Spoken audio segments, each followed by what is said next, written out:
What is up, YouTube? Welcome back to another video of Class D amplifier. As you can see, two amplifiers are there.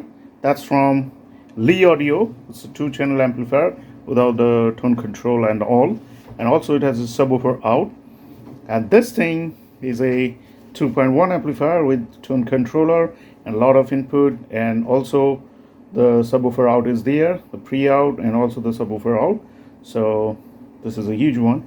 So in today's video, I'm going to test this thing like connected one to another. So here, this amplifier is connected as the stereo one. Here you can see that's the stereo input, and these are the speakers out, left and right.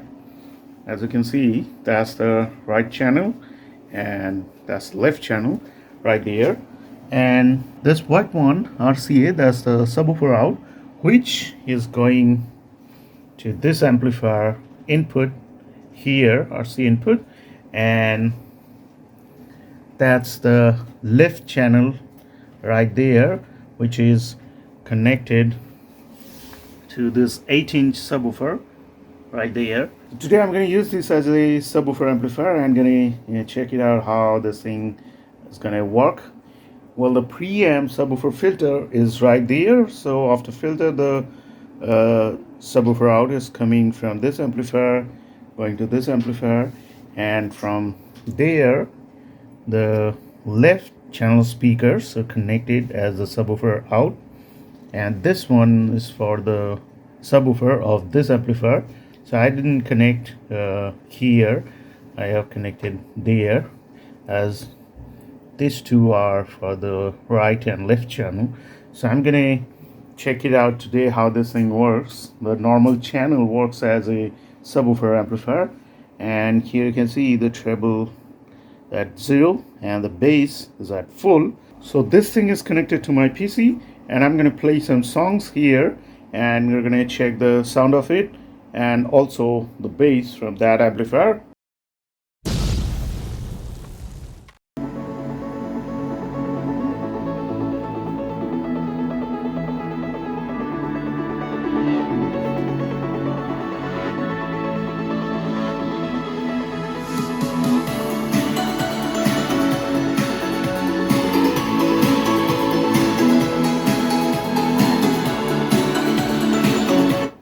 Well, that's the sound without the subwoofer, only channels. Now let's play the song again and turn this thing up.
So here you can see the volume is at like 80% or something like that. So this is not very loud, but the bass is really very deep, and I can feel that, the thumping bass. And I am liking the bass better than other amplifier and the subwoofers I have right now, because the bass is at full and the treble at 0. So I'm getting only deep thumping bass, but this is not very loud because the wattage is less, as I have connected the 24 volt or 3.2 amp or something like that power supply. This is the power supply came with that amplifier, and this thing requires a lot, at least 36 volt or something like that. So that's why, so less wattage, and the volume level is also less, but the bass is like, it's really room filling bass I'm getting right here. Let's check some more.